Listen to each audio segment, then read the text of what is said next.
So I'll do some introductions this morning. My name is Travis Lee. I get to serve here as the youth pastor.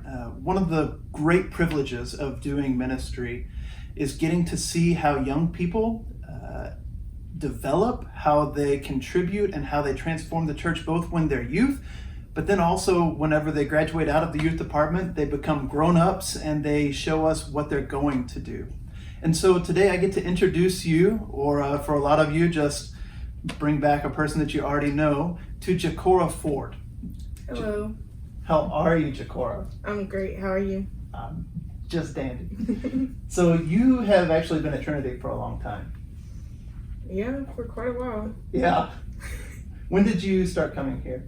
My 8th grade year of middle school. You were at Webster, right? Yeah. Yeah. In a youth pastor's mind, you're always like the visual that I met you is what you will have as the visual in my mind forever. So you will forever be an 8th grader in a Webster hoodie for the rest Even when I'm old? Huh? Even when I'm old. Even when you're 95. Okay. Because you know I'll still be alive when you're 95. You'll have a Webster hoodie and be walking in from the 8th grade. Okay. Congratulations. Thank you. Yeah. So you're out of high school these days. Yes. What are you up to? I attend Southern Nazarene and I'm majoring in elementary education and political science. Okay.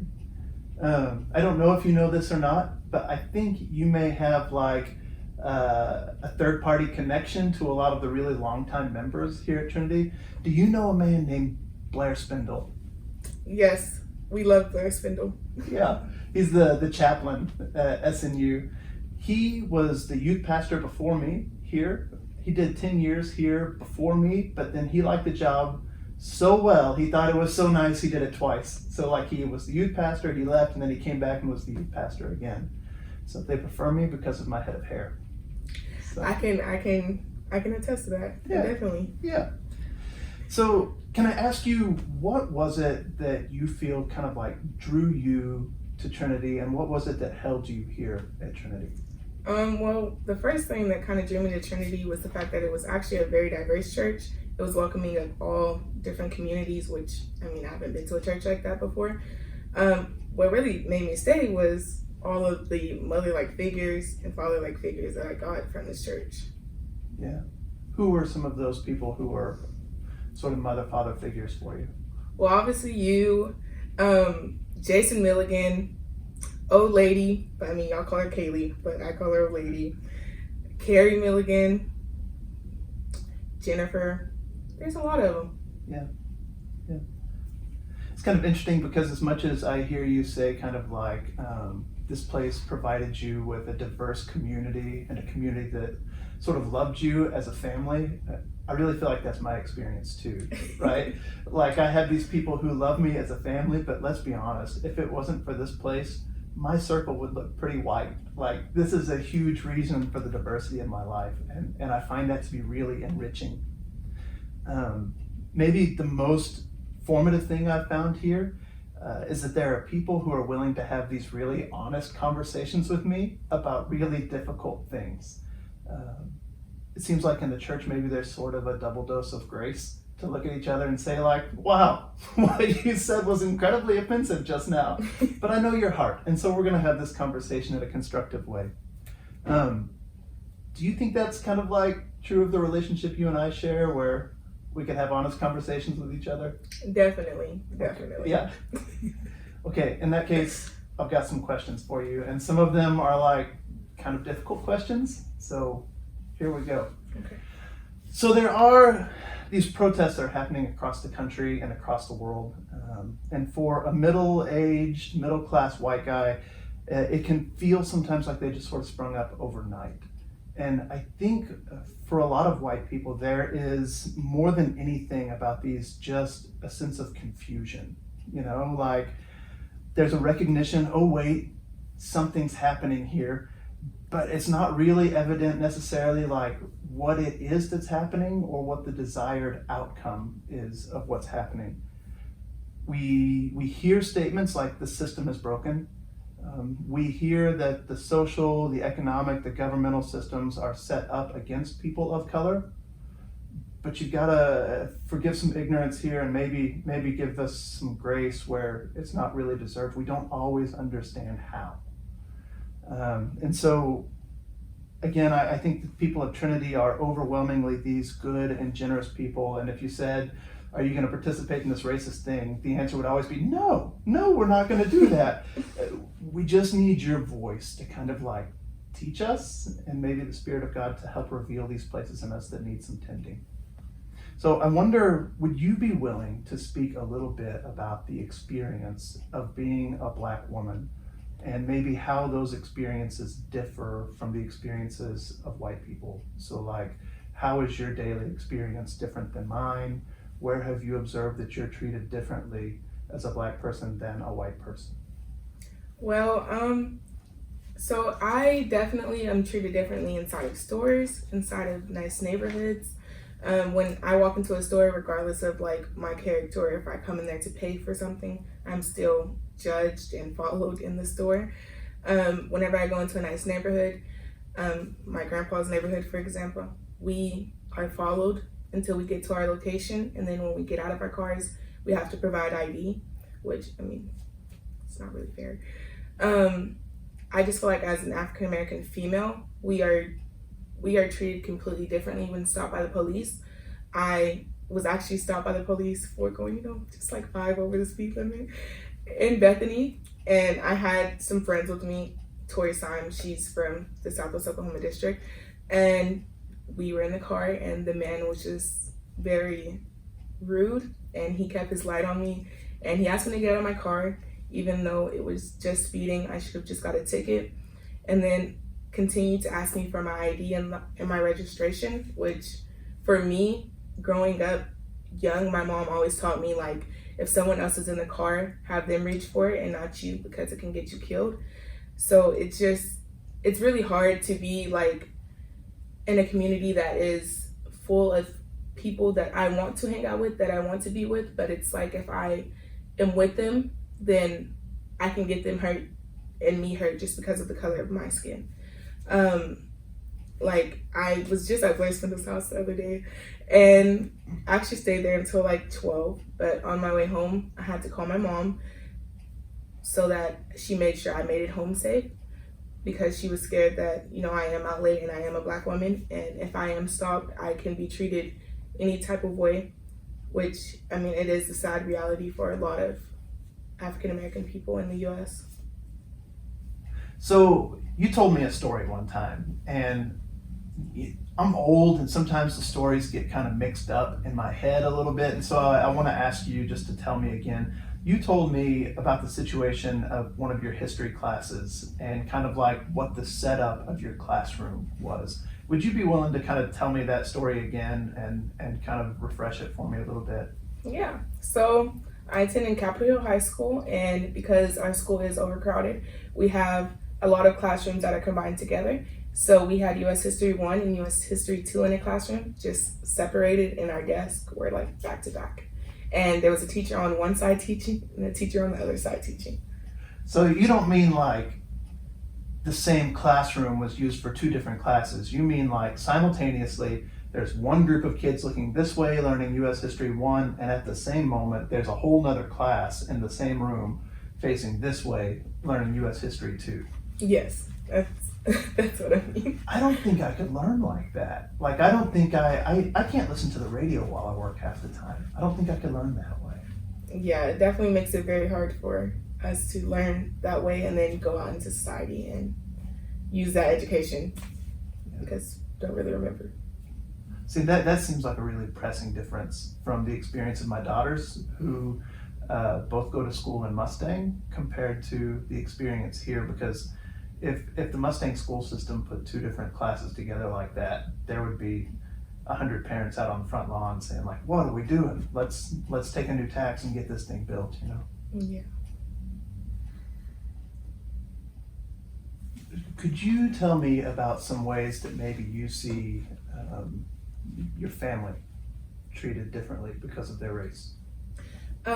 Yeah, so I actually have 3 younger siblings who are mixed with white, but they're a little pale, they're on the pale side, and they are all, when we go out as family, we are always together, and we always get stopped and asked like, are these your kids or are these your siblings? And we get followed because, they don't look like us.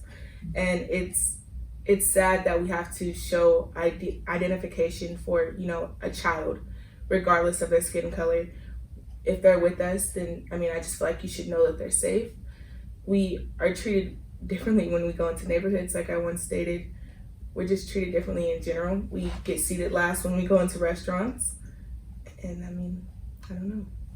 So let me make sure I understand. Are you saying that they ask for identification for your siblings whenever you're out with them, or like identification to prove that they are your siblings? So we have to show our IDs, and then we have to show pictures of us with them, showing that they are our siblings. Mm.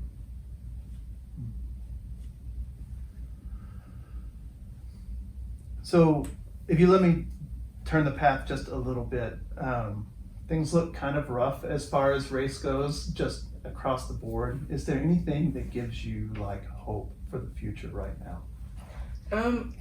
Well, I actually went to 2 protests, one on Saturday and one on Sunday. And what really gave me hope was the fact that when we went to go protest, it wasn't just African Americans protesting. It was people of all different minorities, races, and it gives us hope that, like if we all continue to fight for, equality, then we will get it, especially because we are in a generation now that a lot of us see the injustice happening in our system. So let me just kind of reiterate, questions like these about race are always kind of difficult for everybody in the room, I feel like. So there's always this tension that I find myself walking of like, on one side, well, I didn't create the system, so like, why do I have to deal with this thing? It's not my fault. And then like, there's this other side that says, yeah, but if I never like have the conversations and deal with it, how do we ever move forward, So I want to ask you a few more questions, and I know you're going to be generous and gracious because we're kind of like a family and we've been through quite a bit together. What do I, as a white American, need to hear in these moments? Well, for one, I definitely hear a lot that when people say Black Lives Matter, it kind of is offensive to other people because it's kind of, to them, it feels like we're saying that no one else's lives matter. But in reality, we're just saying that really, if all lives matter, then how come Black lives aren't included in that? And we believe that your lives matter also, but with the injustice happening in our system, we want you also to step up with us and fight for it, regardless of your skin color. So then you're saying it's like, it's not that all the other lives don't matter, but it's as though someone has been saying throughout history, these matter, but Black lives don't matter. And so Yes. that's what the response is to, is like the historical, like kind of implicit statement that's been being made. No, that's helpful because I don't hear that very often, like we just kind of get caught up in the rhetoric back and forth a little bit. In the church, we love communion. And it's this whole thing of like, when we come to communion, we're all united as one body of Christ. And so there's not one person who's above and one person who's below, or one voice that's more important or one voice that's less important. And so we're all at the table together with equal voices. What does the church need to hear in these moments? Well, like I said, Trinity has been a really diverse church. It's been loving towards me, regardless of my skin color. I feel like they just need to hear that we're not asking for anything more than solidarity. We're not asking for anything more than equality, and that, as the church, we're called to love people regardless of the color of their skin, and that's all we're asking. We're asking to be loved. We're asking to be helped. We're asking for help in our communities. And, the church does in the United States, they hold a big part of, the grouping in the United States. And if, as a church, we decide to do what Christ asked us to do, to love others, then a lot of this could not really be as hard, to know that regardless if I step outside of Trinity, I might be judged, but whenever I step inside Trinity, I'm loved and I'm accepted regardless of my skin color. So Trinity is a place that that loves you, and I think it's a place that a lot of people find this community that is genuinely magnetic and loving. We appreciate your openness and willingness to talk about your experiences, because sometimes I think, as awkward as it seems for me, it has to be awkward on the other side too sometimes, that it's like, I have to have this conversation again, you know? So what is it that you, as an individual, Jacora, need to hear from your church family, Trinity? Well, I just feel like what I need to hear is that they love us, that they love me, that they love, my family, that when they see us, they see, someone who wants to be in the Christian family, someone who is no different than anyone else besides the color of our skin. That's the only thing that makes us different. What I feel like we need to hear from our church family is that, yes, injustice is happening, but, we're accepted here. And I feel like there's sometimes that is misinformed, and sometimes churches are not, willing to say, yes, you're accepted in our community, regardless of your skin color.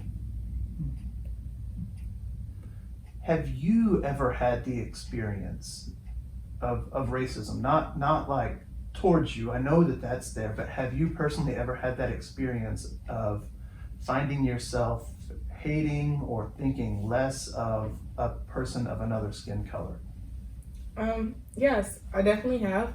I actually started protesting Black Lives Matter when I was 12, when Trayvon Martin was killed in 2012. And it made me really hate the other race, the white race, because it was just like a boy not older than me was shot and killed because of the color of his skin. And for a while, I really did hate the white race, because it was just like, wow, like y'all hate us, so I can hate you back. But then couple years after that, I actually started attending Trinity, and I actually met, I had never been around really any white people. Like, OKCPS school district is definitely full of Hispanics and Black people. So, the white race is very rare in that district. Yeah. So I never have really been around white people. I just, know what I have heard and the racism that was put upon my people. And when I started attending Trinity and I met different people of different races, it was just kind of like, y'all loved me, and it kind of just made me think about, if I am so hurt about, people hating me because of the color of my skin, then how can I hate someone else because of their skin? And it just, I don't know, it made me just reevaluate what my ideals were. Mm-hmm. It's interesting to hear, because that's so Church of the Nazarene is all about holiness and God transforming us throughout our lives to be more and more the image of God and set apart to God. And so we often talk about how God can use the community to transform us. And so what I hear in that is that God used the community to transform your heart. And man, it's always my prayer that God's going to use the community to transform my heart. And I think God is, and conversations like this help with that. Definitely. Jacora, again, thank you for talking with me today. Thank you for the friendship over the years, when things were really good and when things were really difficult. I think we have gotten to share a lot of life together, and I'm grateful for that. I think our lives are richer for that. I hope we get to have more conversations like this one, and I hope they get easier as we go. For sure.